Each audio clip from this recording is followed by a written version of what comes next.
চাটনি তো অনেক রকমের খেয়েছেন, তো আজকে আমি একটু অন্য ধরনের চাটনি করে দেখাবো। এটা কিন্তু গরমের সময় কিন্তু অপূর্ব লাগবে। তো চলুন দেখে নেওয়া যাক। এটা কিন্তু লেবু পাতার চাটনি। কিন্তু দেখুন কড়াইতে কিন্তু আমি সামান্য পরিমাণে তেল দিয়েছি। তো এবারে দেখুন একটা শুকনো লঙ্কা নিয়েছি আর 5 ফোড়ন নিয়েছি। তো এটা আমি দিয়ে দিচ্ছি।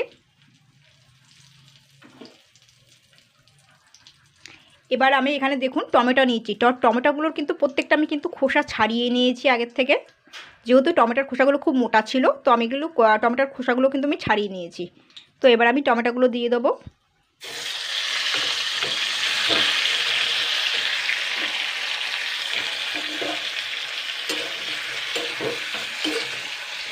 এইবারে 2-3 মিনিট নাড়াচাড়া করে নিতে হবে।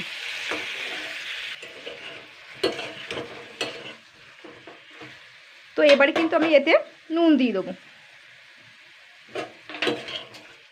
ভালো করে কিন্তু নাড়াচাড়া করে নিতে হবে এটাকে।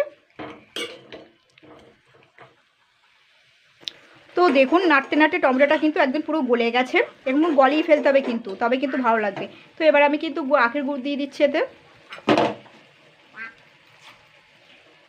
তো দেখুন এখানে আমি আখের গুড় দিয়ে দিচ্ছি। এবার গুড়টাকে এর সঙ্গে নাড়াচাড়া করতে হবে কিন্তু।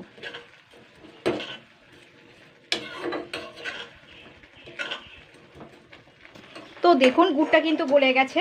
তো এতে কিন্তু আমি দেখুন জাস্ট আমি এখানে হাফ কাপ জল অ্যাড করছি। হাফ কাপ কিন্তু, তার বেশি না কিন্তু। একটু নেড়ে দেবো এটা।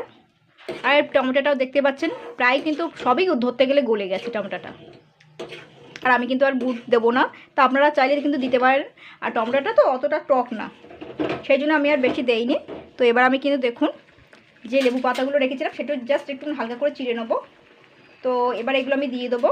দিয়ে আমি কিন্তু গ্যাসটা সঙ্গে সঙ্গে কিন্তু বন্ধ করে দেবো। এটা দিয়ে কিন্তু বেশি ফোটালে হবে না কিন্তু, তাহলে তিতো হয়ে যাবে এটা। এবার আমি বন্ধ করে দেবো। আমি কিন্তু গ্যাসটা বন্ধ করে দিয়েছি। তো এই গরম ভাপে কিন্তু লেবু পাতাটা একদম সুন্দর হাফ সেদ্ধ হয়ে যাবে। গন্ধটা বেরোবে খুব সুন্দর লেবু পাতার। আর গরমের সময় তো কিন্তু এই দিয়েই কিন্তু ভাত খাওয়া যাবে। এত সুন্দর গন্ধ আর খেতে স্বাদ অসাধারণ পুরো। তো বন্ধুরা এইভাবে ট্রাই করবেন লেবু পাতা চাটনি। দেখুন এ কিন্তু বেশি ফোটানো যাবে না কিন্তু, আমি কিন্তু গ্যাসটা বন্ধই করে দিচ্ছি, দেখতেই পাচ্ছেন।